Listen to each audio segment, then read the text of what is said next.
तो अच्छा आप ऐसे सोचो, प्रारब्ध भी तीन तरह के, इच्छा प्रारब्ध, अनिच्छा प्रारब्ध और परेच्छा प्रारब्ध। हमने इच्छा की वस्तु मिल गई, इच्छा प्रारब्ध। कई बार लोग अरे हम तो ये चाह ही रहे थे और आप मिल गए, बड़ा अच्छा हुआ, इच्छा प्रारब्ध। सर्दी जुकाम बुखार कोई नहीं चाहता, बुखार आ रहा है, जुकाम है, बहुत परेशान, अनिच्छा प्रारब्ध। और परेच्छा प्रारब्ध, और करे अपराध को और पाओ फल भोग। एक आदमी बेचारा सीधे रास्ते से जा रहा था, दो में झगड़ा हो गया, झगड़ते झगड़ते उसी पर गिर पड़े। वो बेचारा न लेने में न देने में, परेच्छा प्रारब्ध। अच्छा प्रारब्ध भी ऐसे कि पुरुषार्थ से प्रारब्ध का प्रभाव टल जाता है, मिट जाता है। तीव्र प्रारब्ध हुआ तो तीव्रतम पुरुषार्थ चाहिए, लेकिन ऐसा भी प्रारब्ध होता है जिस पर पुरुषार्थ कोई काम नहीं करता। सुप्रीम कोर्ट ने फैसला कर दिया, मृत्युदंड निश्चित, अब कोई उपाय नहीं। लेकिन हमारी भावना है, भक्ति शास्त्र कहते हैं उपाय है। सुप्रीम कोर्ट के फैसले के बाद कोई कोर्ट भले ही न बचा हो, पर सुप्रीम कोर्ट से मिलने वाले मृत्यु दंड से बचा जा सकता है अगर राष्ट्रपति कृपा करे तो। मर्सी ऑर्डर लगाते हैं, राष्ट्रपति चाहे तो। इसी तरह मैं आपसे कहता हूं कि हमारा कितना ही तीव्रतम कर्म क्यों ना हो, प्रारब्ध भोगना क्यों ना हो, लेकिन मुक्ति मिल सकती है अगर भगवान चाहें तो। तभी आपने सुना होगा, जानके नाथ सहाय करे तब कौन बिगाड़ करे नर तेरो। जानके नाथ करे जब कौन बिगाड़ करे नर तेरो। जानके नाथ इसमें नवग्रहों का वर्णन है। सूरज मंगल सोम प्रभु सुत बुध यरु गुरु वरदायक तेरो। राहु केतु की नाहि गम्यता संग शनिश्चर होत सबे नाथ करे जब जानके नाथ करे जब जानके नाथ कौन बिगाड़ करे नर तेरो। जानकी नाथ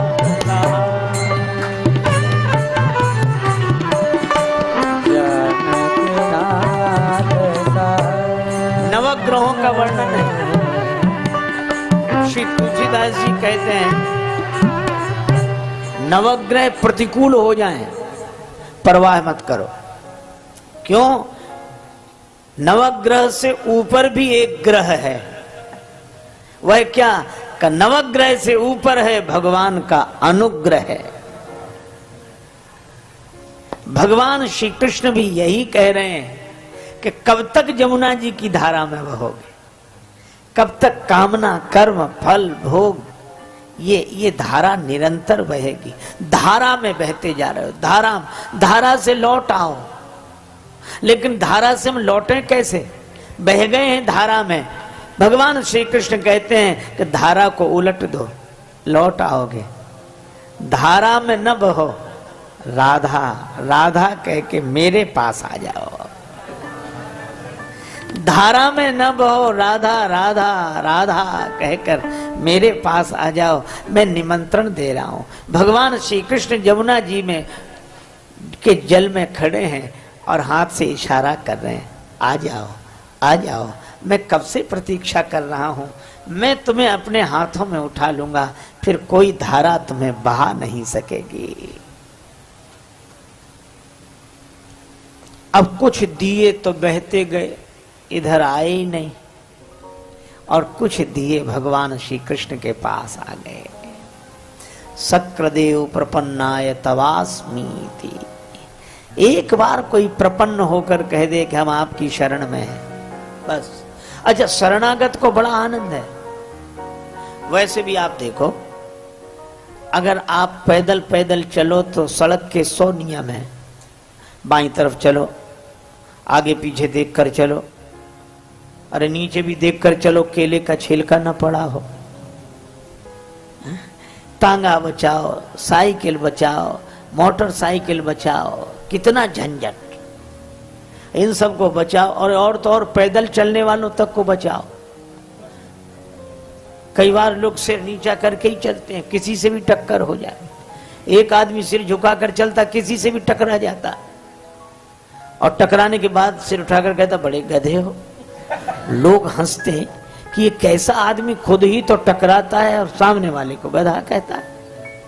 एक दिन वो आदमी सिर झुकाए जा रहा था, संयोग से गधे से ही टक्कर हो गई,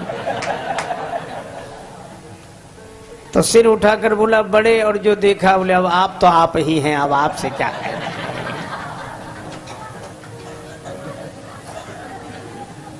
अरे इतनी समस्या, नीचे देखो तो देखो, ऊपर देखो। कुछ लोग बड़े विचित्र होते हैं। एक आदमी पैदल पैदल जा रहा था, दूसरा आदमी छत पर था, बिना देखे ही पीठ चला दी, उस बेचारे के सिर पे गिरी। तो उसने हाथ जोड़कर कहा कि भाई साहब नीचे देखकर नहीं थूक सकते। तो वो क्या बोला कि तुम ऊपर देखकर क्यों नहीं चलते। उसने कहा कि अच्छा ही है कि हम ऊपर देखकर नहीं चल रहे, ने सिर का स्थान मोही ही होता। तो कितने झंझट। आप एक काम करो, इन सब झंझटों से मुक्ति हो जाएगी, केवल एक काम करो। क्या? आप एक तरफ खड़े होकर बस की प्रतीक्षा कर लो। पीछे बस आ रही है, आप तो विश्वास का टिकट लेकर श्रद्धा की सीट पर बैठ जाओ। भगवान की शरणागति रूपी बस में श्रद्धा का टिकट, विश्वास का टिकट लेकर श्रद्धा की सीट पर बैठ जाओ, तो चाहे आगे देखो, चाहे पीछे देखो, चाहे दाएं देखो, चाहे आंख मीच के सो जाओ, चाहे अखबार पढ़ो, और आपकी यात्रा होगी होगी, अवश्य होगी। क्योंकि अब जिम्मेवारी उसकी है जो आगे बैठकर बस चला रहा है। भगवान श्री कृष्ण कहते हैं मेरी शरण में आ जाओ, सर्वधर्मान परित्यज्य मामेकम शरणम ब्रज, अहम त्वया सर्व पापेभ्यो मोक्षयिष्यामि मा शुचः। मेरी शरण में आ जाओ, मेरी शरण में। अच्छा, कितना देखो, हम लोग रेलगाड़ी में वही करते हैं जो घर में करते हैं। घर में भी सोते हैं, रेलगाड़ी में भी सोते हैं, रिजर्वेशन है तो सोएंगे, भोजन करते हैं, गपशप करते हैं, लेकिन घर में पड़ा रहने वाला कहीं नहीं पहुंचता। घर में पड़ा रहने वाला कहीं नहीं पहुंचता, लेकिन रेलगाड़ी में बैठा हुआ व्यक्ति कहीं बैठता है, कहीं पहुंचता है। इसी तरह हम लोग घरों में भी वही करते हैं जो श्री वृंदावन धाम में कर रहे हैं, लेकिन घर में रहने वाला कहीं नहीं पहुंचता, पर वृंदावन धाम में रहने वाला कहीं का कहीं पहुंच जाता है। जिम्मेवारी भगवान की है। भगवान कहते मेरी शरण में तो आओ, मैं बुला रहा हूं। भगवान कहते मैं खड़ा हूं। हर मंदिर में भगवान खड़े हैं, तैयार खड़े हैं स्वीकार करने के लिए, शरण देने के लिए। तो कुछ दिए भगवान के चरणों के पास आ गए। जो चरणों के पास आए उन्हें भगवान ने उठा लिया अपने कोमल कर कमलों में, और उन दियों को बुझाकर पीतांबर में भर लिया, पोटली बनाई, सारे दिए समेटकर पीतांबर में बांध लिए, और मानो भाव यह है कि तुम्हारा वजन आज से हमारे सिर पर, तुम्हारा बोझ आज से हमारे सिर पर। पोटली रख ली। मैया यशोदा ने प्रणाम किया, आंख खोली, कन्हैया प्रणाम कर। श्री कृष्ण ने प्रणाम किया। मैया बोली चलें अब? कन्हैया बोले हाँ मैया चलो। और पोटली संभाली श्री कृष्ण ने। मैया बोली इस पोटली में क्या है? कन्हैया बोले मैया किसी को किसी की पोटली नहीं देखनी चाहिए, किसी को किसी की पोटली नहीं देखनी चाहिए। मैया बोली चोर की पोटली जरूर देखनी चाहिए। और ऐसा कह के मैया ने पोटली छीन ली, गांठ खोली तो दिए बंधे थे। भगवान श्री कृष्ण सिर झुकाए खड़े थे।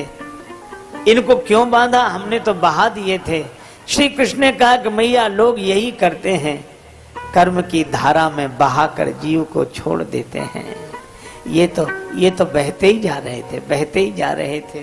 तो लेकिन तुमने क्यों बांधे? श्री कृष्ण ने कहा मैया मेरी आदत है कि मैं किसी को बहते हुए नहीं देख सकता। मेरे सामने ही बह रहे थे तो इनको बहते हुए मैं नहीं देख सका, तो मैं बुलाने लगा आ जाओ आ जाओ। तो सबको क्यों नहीं बांधा? कन्हैया बोले मैया मैं सबको थोड़ा ही बांधता हूँ। कहा फिर जो मेरे चरणों में आ जाते हैं उनको मैं अपने कोमल कर कमलों में उठा के सिर पर बिठा लेता हूँ। ये भगवान। एक बार भगवान ने कहा कि देखो भक्त तू जितना मेरी ओर चलता है मैं भी तेरी ओर उतना ही चलता हूं। जे तो चले बिनी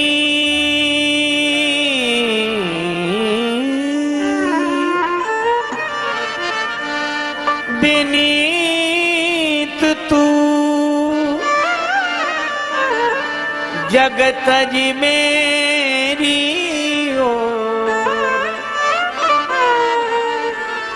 ते ते पग में भी धरूं करूं कृपा की को। भक्त तो जितने चरण मेरी ओर चलकर आता है मैं भी तुम्हारी ओर उतने ही चरण चलकर आता हूं।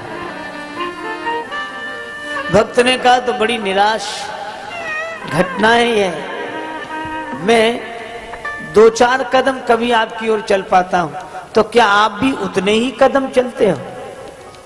तब तो मेरा उद्धार हो ही नहीं सकेगा। भगवान ने कहा कि नहीं नहीं अंतर है। एक चरण तेरो परे मम हित चित पे छूछ मेरो चरण बढ़ाई वो राजा बलि से पूछ मेरो चरण बढ़ाई वो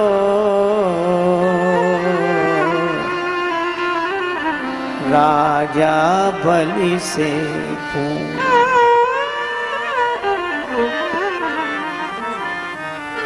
भगवान श्री कृष्ण की उंगली में चोट लग गई, रक्त बहने लगा। रानी महारानियां पटरानियां सभी उपस्थित थी। शोक सत्यभामा की ओर रुक्मिणी रोई धाय बांधन को पट खोजती पटरानी अकुलाय। तब लगी देवी द्रौपदी ने देखे यदुबी अंगुरी बांधन को तुरत चीर्यो अपनो चीर। द्रौपदी जी ने अपनी कीमती साड़ी फाड़ दी और वस्त्र खंड भगवान श्री कृष्ण की इस रक्त रंजित उंगली पर लपेट दिया। श्री कृष्ण ने कहा कि बहन इतनी कीमती साड़ी क्यों फाड़ दी? द्रौपदी जी बोली प्यारे घनश्याम, यदि काम आवे आपके तो काढ़ दूं नसों को, ये तो रेशम के धागे हैं।